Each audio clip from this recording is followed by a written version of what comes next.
മാസപ്പടി കേസുമായി ബന്ധപ്പെട്ട SFIO അന്വേഷണം ചട്ടവിരുദ്ധമെന്ന് CMRL ഡൽഹി ഹൈക്കോടതിയിൽ.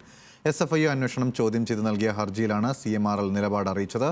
ആദായനികുതി സെറ്റിൽമെന്റ് ബോർഡ് തീർപ്പാക്കിയ കേസിൽ SFIO അന്വേഷണം നടത്തുന്നത് നിയമവിരുദ്ധമാണെന്നും CMRL അറിയിച്ചു.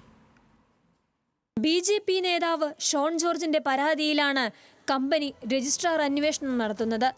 ഇന്ററീം സെറ്റിൽമെന്റ് കമ്മീഷൻ ചട്ടപ്രകാരം നടപടികൾ രഹസ്യ സ്വഭാവത്തിലായിരിക്കണമെന്നാണ്. എന്നാൽ രഹസ്യരേഖകൾ പരാതിക്കാരനായ ഷോൺ ജോർജിന് എങ്ങനെ കിട്ടിയെന്ന് CMRL ചോദിച്ചു. കേസുമായി ബന്ധമില്ലാത്ത മൂന്നാം കക്ഷിയാണ് ഷോൺ ജോർജ് എന്നാണ് CMRLന്റെ വാദം. കേസിലെ അന്വേഷണം പൂർത്തിയാക്കിയെന്നും 2 ആഴ്ചയ്ക്കകം റിപ്പോർട്ട് നൽകുമെന്നുമാണ് SFIO നൽകിയ മറുപടി സത്യവാങ്മൂലത്തിൽ വ്യക്തമാക്കിയത്. കേന്ദ്ര കോർപ്പറേറ്റ് കാര്യ മന്ത്രാലയത്തിന്റെ അനുമതിക്ക് വിധേയമായി പ്രോസിക്യൂഷൻ നടപടികൾ ആരംഭിക്കും. അന്വേഷണം പൂർത്തിയാക്കിയ ശേഷം മാത്രമേ വിചാരണ ആവശ്യമാണോ എന്നതിൽ തീരുമാനമെടുക്കാനാവൂ എന്നുമാണ് SFIO ഡൽഹി ഹൈക്കോടതിയെ അറിയിച്ചത്.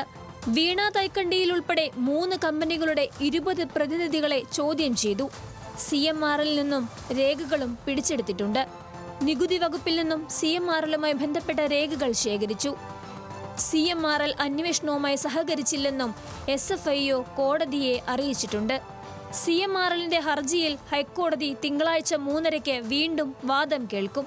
ജസ്റ്റിസ് ചന്ദ്രധാരി സിംഗ് അധ്യക്ഷനായ സിംഗിൾ ബെഞ്ചാണ് ഹർജിയിൽ വാദം കേൾക്കുന്നത്. Legal desk, news Malayalam.